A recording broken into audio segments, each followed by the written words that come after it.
Hello everyone विद्यार्थी मित्रों આપણે ગયા લેક્ચરમાં unit 3 in future activity 3E સુધી ભણી ગયા તો હવે આપણે એક્ટિવિટી 3F થી શરૂઆત કરીએ activity 3F page number 32 Work in groups discuss what will you not do. You can write in Gujarati present your reviews in class. બરાબર છે. અહીંયા તમારે દર્શાવવાનું છે કે what will you not do. ધારો કે તમે પ્રિન્સિપાલ હો કે ધારો કે તમે કોઈ અન્ય વ્યવસાય કરતા હોય તો તમે શું નહીં કરશો. બરાબર છે. જે નથી કરવાની પ્રવૃત્તિ છે એ અહીં દર્શાવવાની છે, કરવાની પ્રવૃત્તિ દર્શાવવાની નથી. બરાબર છે. જુઓ અહીંયા ફર્સ્ટ આપ્યું છે યુ આર અ પ્રિન્સિપલ. ધારો કે તમે આચાર્ય છો તો તમે શું નહીં કરશો. બરાબર છે. તો હું અહીંયા મેં શું લખ્યું છે કે I will not have uniform for students. જો કદાચ હું આચાર્ય બનું તો હું વિદ્યાર્થીઓ માટે યુનિફોર્મ રાખું નહીં. વિદ્યાર્થીઓ પોતે ગમે તે બધું પહેરી શકે.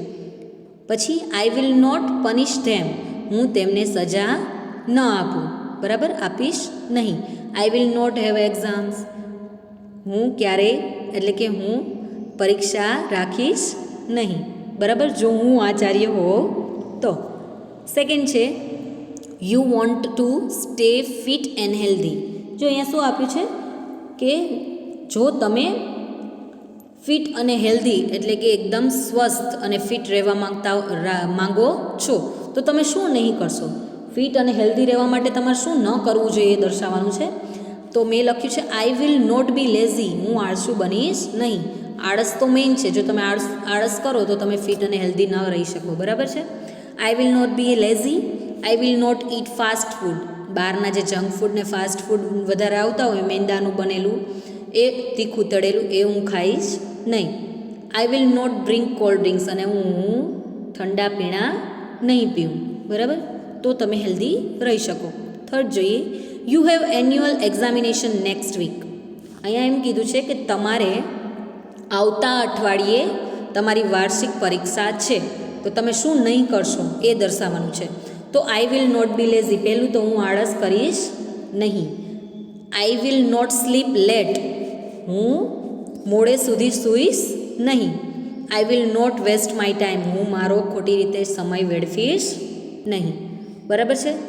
તો આ રીતે આ એક્ટિવિટીમાં લખવાનું છે. ત્યાર પછી જોઈએ 3G.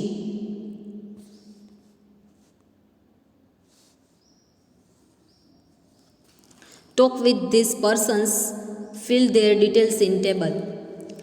તમારે આ જે 5 વ્યક્તિ આપી છે એને મળવાની, મુલાકાત લેવાની છે અને એના વિશે અહીં માહિતી પૂરવાની છે. ધારો કે અહીંયા એક્ઝામ્પલ મેં આપેલું છે. પોસ્ટ એટલે કે હોદ્દો શું છે, તો કે પેલી વ્યક્તિનો હોદ્દો શું છે, યોર ફેવરિટ ટીચર. તો તમે તમારા અહીંયા ફેવરિટ ટીચરનું નામ પણ લખી શકો.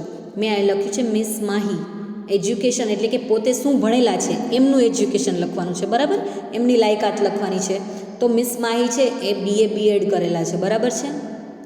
હવે સબ્જેક્ટ્સ ઓફ ઇન્ટરેસ્ટ, એને જે કયા સબ્જેક્ટમાં વિષયોમાં રસ છે એ અહીં લખવાનું છે. તો કે ઇંગ્લિશ એન્ડ સંસ્કૃત. બરાબર છે. તમે કંઈ પણ લખી શકો છો. સેકન્ડ જોઈએ એન ઓટો ડ્રાઈવર. એક રિક્ષા ડ્રાઈવર છે એનું નામ મેં અહીંયા રમણભાઈ લખેલું છે. હવે એનો અભ્યાસ શું છે, તો કે SSC. બરાબર, 10મું ધોરણ. સબ્જેક્ટ ઓફ ઇન્ટરેસ્ટ એનું છે મ્યુઝિક અને સ્પોર્ટ્સ, સંગીત અને રમતગમત. થર્ડ જોઈએ a doctor at nearest PHS. બરાબર છે. તમારે એક ડૉક્ટરનું અહીંયા મુલાકાત લેવાની છે. તો કે ડૉક્ટર JM જાની મેં લખ્યું છે નામ.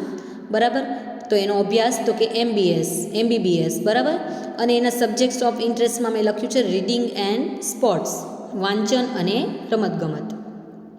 ફોર્થ છે અ શોપકીપર, દુકાનદાર. તેનું નામ અહીં લખ્યું છે મનુભાઈ. એજ્યુકેશન તો મેં એનું 12મા ધોરણ સુધીનું લખ્યું છે. બરાબર છે. સબ્જેક્ટ્સ ઓફ ઇન્ટરેસ્ટમાં આવશે રીડિંગ અને મ્યુઝિક. ફિફ્થ છે તલાટી મંત્રી હોય ને ગામના, એ. તો કે એનું નામ મેં લખ્યું છે હિતેનભાઈ. એનો અભ્યાસ તો કે HSC સુધી. એનો ઇન્ટરેસ્ટ શેમાં છે સબ્જેક્ટમાં, તો કે ક્રિકેટ અને રીડિંગ. બરાબર, તમે આવી રીતે તમારી રીતે ઉદાહરણ લખી શકો છો.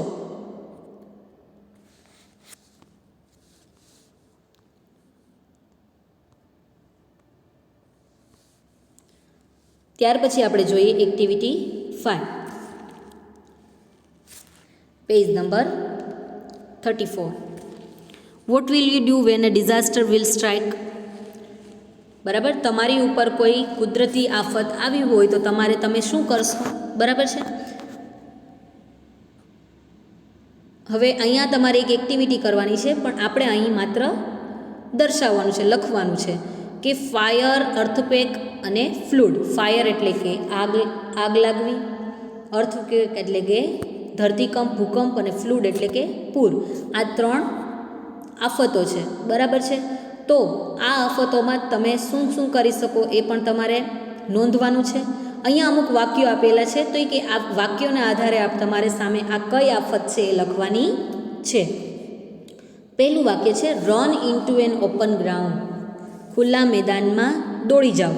તો આમાં કઈ આફત આવશે? તો કે અર્થક્વેક. ભૂકંપ આવે ત્યારે આપણે ખુલ્લા મેદાનમાં દોડી જવાનું સજેસ્ટ કરે છે ને. Second, stay in trees or on roofs or no on higher areas. તો કે ઝાડ પાસે કે છાપરા ઉપર ચડી જાઓ અથવા કોઈ ઊંચાઈવાળા વિસ્તારમાં ચાલ્યા જાઓ. તો આવું ક્યારે કહેવામાં આવે? તો કે ફ્લૂડ, પૂર આવ્યું હોય ત્યારે આવું કહેવામાં આવે છે. Take care of children and elders. Take care એટલે સંભાળ લેવી. બાળકો અને વૃદ્ધ માણસોની સંભાળ રાખો. તો આ 3 આફતમાં આપણે સંભાળ રાખવાની હોય જ છે. થ્રો વોટર, ડ્રાય સેન્ડ ઓર ડ્રાય ડસ્ટ. તો કે પાણી ફેંકો, ડ્રાય સેન્ડ એટલે કે સૂકી રેતી હોય, અને ડ્રાય ડસ્ટ એટલે કે સૂકી ધૂળ હોય એ ફેંકો. પાણી, રેતી કે ધૂળ ફેંકવાનું કેમાં કહેવામાં આવે? તો કે આગ લાગી હોય ત્યારે. બરાબર છે. 5th જોઈએ, do not stand under trees or electronic poles. તો કે ઝાડ નીચે કે ઇલેક્ટ્રોનિક પોલ્સ એટલે કે થાંભલાઓ, ઇલેક્ટ્રિક થાંભલા પાસે ના ઊભા રહ્યો. તો ક્યારે? તો કે ભૂકંપ આવ્યો હોય ત્યારે. બરાબર છે. શોર્ટ સર્કિટ થઈ શકે છે. Call the fire brigade. તો કે ફાયર બ્રિગેડવાળાને આપણે ક્યારે બોલાવીએ? ફાયર એટલે કે આગ લાગી હોય ત્યારે. Do not use stairs. પગથિયાનો ઉપયોગ ન કરો. બરાબર છે. તો કે એ ભૂકંપમાં. સ્વિચ ઓફ ધ ઇલેક્ટ્રિસિટી એટલે કે ઇલેક્ટ્રિસિટી બંધ કરી દો. ક્યારે? તો કે આ ત્રણેય આફતો આવી હોય ત્યારે બંધ કરી દેવાનું સૂચવવામાં આવે છે.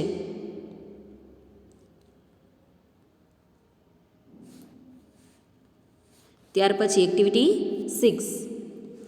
અહીંયા છે ને કોઈ પણ એક સ્પેલિંગ છે. અહીંયા ફૂલના સ્પેલિંગ આપેલા છે. એ ફૂલના સ્પેલિંગમાં આડાઅવળા કરી દીધા છે લેટર્સને. તમારે અહીંયા ગોઠવવાના છે. Place letters in their right orders to form the names of flowers. ફૂલના અહીં નામ આપેલા છે, એને તમારે સાચા લખવાના છે. બરાબર છે. આડાઅવળા કરેલા છે લેટર્સ. જુઓ, અહીં પેલું બને છે SWEETPEA, સ્વીટ પી. બરાબર છે. એક મીઠા વટાણાનું એક એવો છોડ આવે છે. બરાબર, ફૂલનો, તે એનું નામ છે. બીજું છે મેરીગોલ્ડ બને છે. જુઓ, MARIGOLD, મેરીગોલ્ડ એટલે ગલગોટો. પછી છે જેસ્મીન એટલે કે ચમેલી. લોટસ એટલે કે કમળ. મોગરાનું ફૂલ આવે છે વ્હાઇટ કલરનું, તમે જોયેલું જ હશે. બરાબર. પછી ડેલિયા તો એક છે વિદેશી વિલાયતી ફૂલનું નામ છે. એવી જ રીતે આ પણ ફ્લોક્સ એ પણ એક વિલાયતી ફૂલનું નામ છે. એવી જ રીતે પેન્સી પણ એવું જ વિલાયતી ફૂલનું નામ છે, જે ઇન્ડિયામાં બહુ ના જોવા મળતા હોય. બીજું છે આ બનશે હિબિસ્કસ એટલે કે જાસૂદના ફૂલને ઇંગ્લિશમાં હિબિસ્કસ કહેવાય છે. ત્યાર પછીની લાસ્ટ એક્ટિવિટી આપણે જોઈએ. અહીંયા જે છે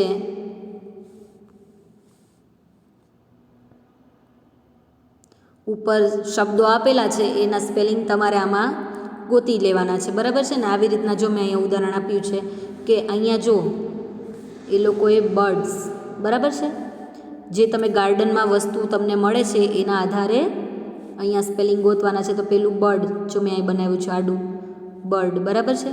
પછી એક લીફ, પાંદડા મળે ગાર્ડનમાં, શું મળે? તો એનું બન્યું છે. બરાબર છે. એવી રીતે અહીંયા જે બધા સ્પેલિંગ આપેલા છે એ બધા તમારે આમાંથી ગોતવાના છે. અને લાસ્ટ એક્ટિવિટી એમાં રિસાઇટ એન્ડ સિંગ અલાઉડ, આ આપણે કાવ્યનું પઠન કરવાનું છે. તો એ કાવ્ય છે good night, sleep tight, wake up bright, in the morning light, to do what's right with all your might. બી જોઈએ, the rain is raining all around, in falls on fields and trees, it rains on the umbrellas here and on the ships at sea. તો અહીં આપણે વિદ્યાર્થી મિત્રો આપણો unit 3 પૂર્ણ કરીએ છીએ. હવે નેક્સ્ટ લેક્ચરમાં આપણે નવા ટોપિક સાથે મળીશું. ત્યાં સુધી ગુડ બાય.